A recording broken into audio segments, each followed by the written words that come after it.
ផ្លាស់ប្ដូរការសេពគប់គឺផ្លាស់ប្ដូរវាសនាអ្នកនៅជាមួយអ្នកមានអ្នកអាចនឹងមាននៅជាមួយថៅកែអ្នកអាចនឹងខ្លាយជាថៅកែនៅជាមួយក្រុមអ្នកលេងល្បែងអ្នកអាចនឹងចេះលេងល្បែងនៅជាមួយក្រុមអ្នកផឹកអ្នកអាចនឹងចេះផឹកមិត្តភ័ក្តិល្បែងបញ្ចុះបញ្ចូលអ្នកឲ្យលេងល្បែងមិត្តភ័ក្តិផឹកអាចបង្រៀនអ្នកឲ្យចេះផឹកដូច្នេះផ្លាស់ប្ដូរការសេពគប់គឺផ្លាស់ប្ដូរវាសនាអ្នកលីកាស៊ីងជាមហាសេដ្ឋីដ៏កំពូលរបស់ហុងកុងពេលគាត់ចូលនិវត្តន៍បានឲ្យប្រាក់ទៅតែកុងឡានដែលនៅជាមួយគាត់30ឆ្នាំចំនួន$10 លានហុងកុងហើយគាត់ប្រាប់ទៅកុងឡាននោះថាអ្នកបើកឡានឲ្យខ្ញុំប្រកបដោយមនសិការអស់រយៈពេល30ឆ្នាំហើយមិនដែលមានបញ្ហាអ្វីកើតឡើងឡើយអ្នកតែងតែខិតខំប្រឹងប្រែងយកចិត្តទុកដាក់លើការងារឥឡូវនេះខ្ញុំអាយុ90ឆ្នាំហើយខ្ញុំក៏ត្រូវចូលនិវត្តន៍ដែរអ្នកយក$10 លាននេះទៅចាយវាយរដ្ឋបတ်បន្តិច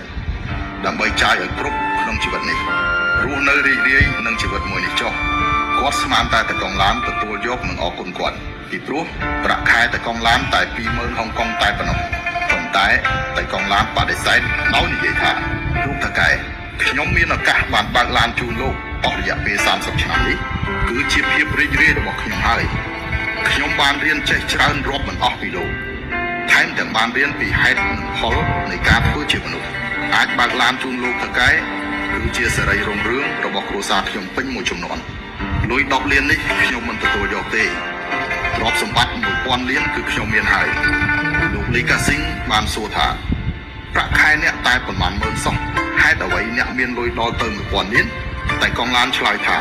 លោកតាកែក្នុងរយៈពេល30ឆ្នាំនេះខ្ញុំតែងតែនៅពីក្រោយលោកប្រជុំ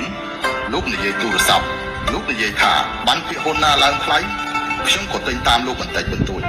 លោកថាដីកន្លែងណាឡើងថ្លៃខ្ញុំក៏ទិញតាមលោកដែរដូច្នេះរយៈពេល30ឆ្នាំនេះខ្ញុំមានលុយ1000 លានអ្នកទាំងអស់គ្នាយល់ស្របទេថា